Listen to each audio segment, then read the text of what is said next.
Came from Arkham. I thought this was all Al's plan. I know you did. Welcome back, everyone. It's Charlie. This will be my full Penguin Episode 3 video. There are a whole bunch of Batman Easter eggs and references, so we'll break it all down. Unlike the Joker 2 movie, it seems like everyone's actually digging this show, so this is actually holding up the DC universe for the time being until we get some more big movies. Careful for spoilers. If you have not seen the episode yet, we'll start at the beginning, work our way through shot by shot, talking about Easter eggs and WTF moments, starting with the episode title, Bliss, which is a reference to the new mystery drug that they've been hyping up since episode 1, a psychoactive compound that creates a bliss-like effect in the users, which they test at the end of the episode.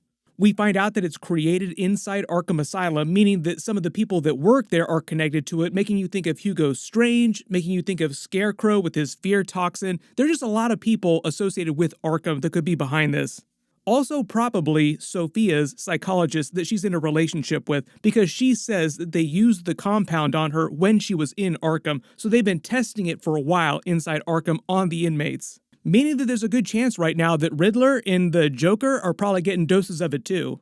There is a compound in the DC universe from the Titans comics called Bliss, which is a drug that a villain named the Brain uses to create a two-way psychic link between him and the people using it to enhance his mental capacity nearly infinitely. Which, as some of you have probably guessed, is the exact plot of Batman Forever, with Jim Carrey's Riddler trying to hack into everyone's brains to use them to make himself smarter. But on the Penguin show, this Matt Reeves Batman universe isn't connected to that, so it's just them borrowing the name Bliss. But it does seem like it's teeing up the idea that there's something larger behind this, like more Batman villain related happening in Arkham.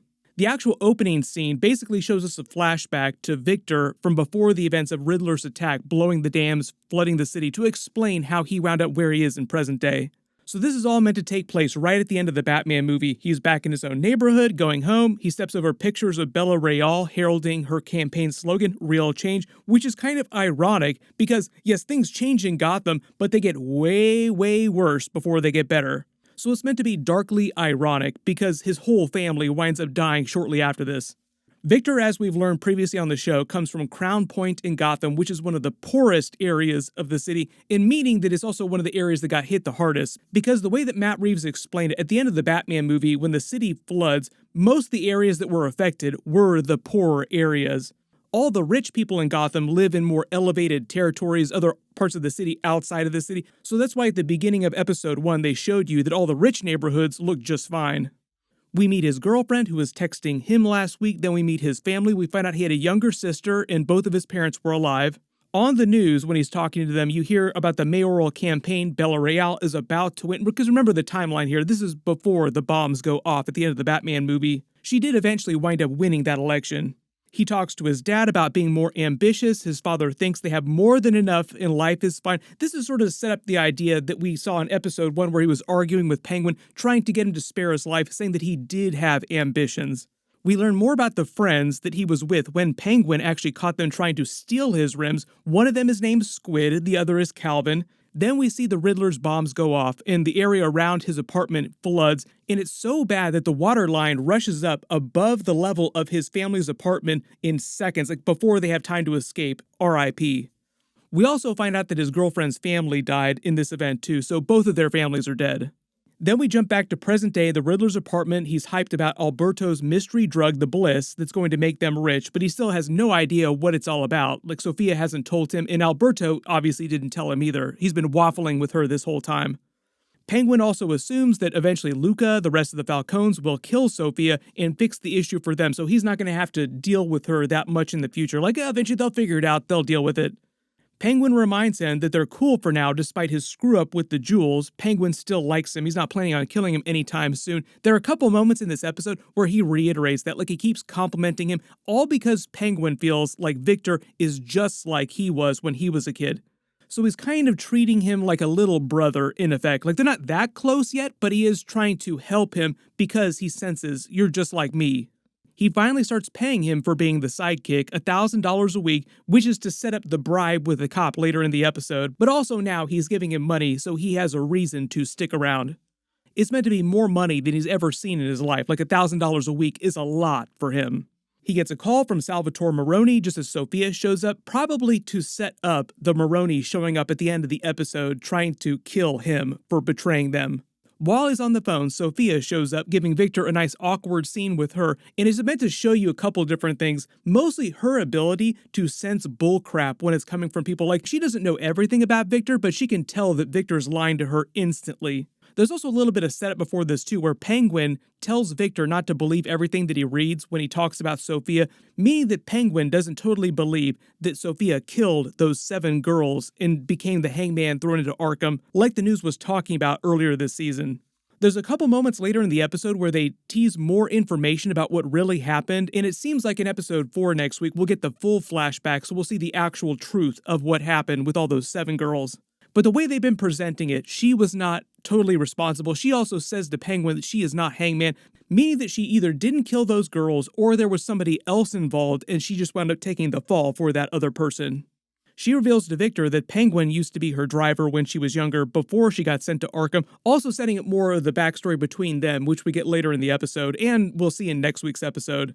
She makes Penguin drive her to get the drug shipment, using it as another opportunity to make fun of him to his face, just like old times, reminding him of when he was a nobody and reminding him of the time that he betrayed her. There's a couple times later in the episode too where she reminds him, remember when you screwed me over? Was it worth it to betray me? There are a couple other funny moments during the episode too where Sofia just making fun of Penguin left and right when she gets a chance, like she calls his apartment tacky. When they leave, Victor calls his girlfriend, and on his phone, we see 2 other mystery numbers that don't have names on them. We'll probably learn what those phone numbers are in the next couple episodes. Then we see Sofia giving the jewels from episode 1 in the heist in last week's episode to someone named Marco who brought them the new drug from Arkham. We learned that it did come from inside Arkham. That's why it's inside the Arkham bags, buried into Earth to hide it. Like I said, this could lead back to Hugo Strange or Scarecrow or just any number of Batman villains that are associated with Arkham in the comics, so start your theory crafting now. Who is behind this, in addition to probably Sofia's boyfriend, the psychiatrist? We saw him in the flashbacks to Arkham, so he was treating her inside Arkham, probably one of the people testing the drug on her. The chemist they're using on the outside is named Trey Bloom. He's not based on a one-to-one copy of any comic book characters, but there is a Batman villain named Mr. Bloom, but his plan in the comics was to turn everyone into metahumans, so it was like a completely separate plot. The actual compound, once it's finished, looks like red crystals, giving you a Breaking Bad blue crystal vibe. What are they cooking in there? They explain the rest of the process of how they create it. So it's a special mushroom, and the sap that comes off of the mushroom has the psychoactive compound that they dehydrate and turn into these crystals, basically creating a bliss-like effect in people where the episode gets its name from.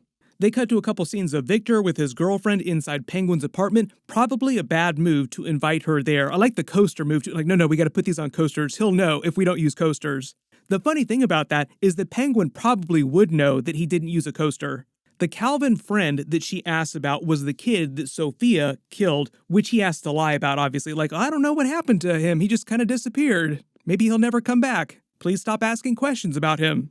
She sets up the whole plot with her leaving Gotham for California because currently life in Gotham sucks, as we've seen at the end of the Batman movie, the first couple episodes of the series. Most of the city is still underwater, their existence is terrible. She reveals that both of their families died during Riddler's attack, so she's leaving tomorrow and he should come with her.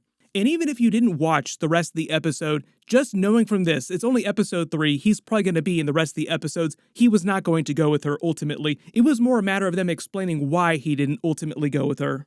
But it's a basic love or money sort of choice that he has to make. Classic choice in mob-related stories like this. Like, do you pursue the life, more money, more respect, more power, or do you pursue love? Back at the Falcones, Sofia has it out with Vidi again. Remember, everybody on this show seems like they hate Vidi for some different reason. He tries to push her aside again, basically giving her a plane ticket to Italy and essentially challenging her outright, saying that she's a spoiled brat who got what she deserved by being thrown in Arkham, and if she doesn't go to Italy in the next 2 days, he'll kill her and just tell people that that's where she went, which just put Vidi at the top of her kill list. They use the rival gang of the Triads to test out the Bliss, also doing a little exposition and backstory. They do this throughout most of the episodes too, where they'll like slip in a whole bunch of exposition to explain the history of the universe and the characters, all the relationships. They explain the history of Gotham. Falcone pushed the Triads out of the area, taking over what they used to control. Penguin was involved during those events. They're using them now because they hate the Falcones, and just like the Maronis are less likely to inform on them. We meet their organization's version of what Penguin is inside the Falcones. They call him a deputy. He has to talk himself out of being shot on sight again. This happens in pretty much every single episode, like he finds himself in a situation that he has to waffle his way out of on the spot. And that really is his superpower. Like, Penguin on this show, in this Batman universe, has no actual superpowers except for improvisation. You also notice during this scene that Penguin is the one who comes up with the idea to name the compound Bliss, and Sofia actually seems a little impressed, like, wow, that was great thinking. We get the scene of Victor bribing the police officer. Now, the cop pulls him over because he is breaking the law technically. He wasn't profiling him or anything like that, but you can kind of see things go downhill for him really fast when he can't speak because of the stutter, making the cop more suspicious of him. Then he finds the wad of cash on him, making things even worse. But as we learned in the previous episode with the dirty detective, most of the cops in Gotham City are dirty, so he's cleverly able to improvise, showing how he's learning from Penguin to bribe the police officer. What money? I don't know what you're talking about. Then probably one of my favorite scenes in the episode was when Penguin and Sofia try to improvise together. Like, they both try to yes-and each other as they're creating a more elaborate lie. Just the way they bounce off of each other, they're both meant to be really quick on their feet verbally and mentally. So I hope we get to see a couple more scenes like this. But the idea is that they now need Vidi to help arrange the meeting with the boss of the Triads, which they wind up using this nice lunch that Penguin takes Victor for in town. He gets super impressed with Victor when he tells him about the story of bribing the cop. Penguin stands up for him when he can't finish speaking the name of the dish to the waiter, tries to give him a little pep talk too about standing up for himself more. All these compliments from Penguin are meant to set up Victor choosing the life over his girlfriend, basically choosing Penguin over his girlfriend. I think before the incident with the cop and before the restaurant, his chances of going with her were way, way higher, like he was actually still likely to leave. But this is also Penguin giving Victor another Scarface-style speech about how the world should be different and is his opportunity to seize everything that should have already been his. Then he winds up using his blackmail, who's also there at the restaurant, explain the reason for them being at the restaurant in the first place, to get her to betray Vidi so they can actually break in on the room. They catch him mid-hump and force him to make the call to the Triad boss.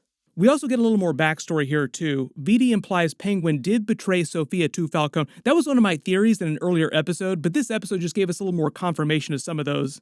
And that's how she got locked up in Arkham in the first place. And after that, Falcone rewarded Penguin by letting him run what he calls the 44, which I think is meant to be the iceberg lounge that we saw him running in the Batman movie. Then we get a bit of a replay of what we saw at the beginning of episode 1 with Alberto, where Vidi starts insulting Penguin more and more. Notice he calls him Penguin to his face, which in the universe of the Batman, Matt Reeves explained is meant to be a derogatory term. Like, people call him Penguin when they want to insult him. And he winds up kind of losing control, but not quite as much as he did with Alberto. Like, he almost kills Vidi, but stops just short. And I love the way that he does it with his phone. Like, he almost kills him by shoving his phone inside his mouth and just breaking his skull.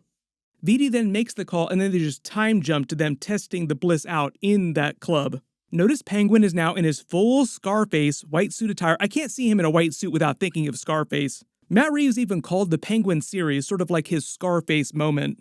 He's using Eve Carlo's girls to distribute it around the club, and I can't tell what picture Victor has on his lock screen here. It looks kind of like an anime picture, but it could be a comic book panel. Let me know in the comments if you think you know what this is.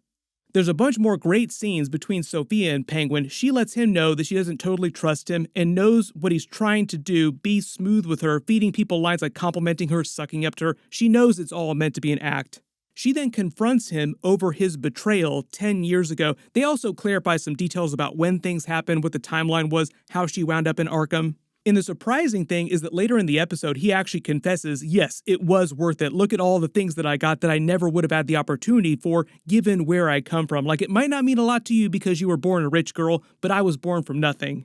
So I think the idea is that Sofia still doesn't trust him, but appreciates him being honest with her. And in that moment when he confessed to actually thinking that it was worth it, betraying her, he was being honest, and the idea that he felt sorry for doing it. But the whole idea is that if he had to do it again, he would still do the same thing. He still would betray her.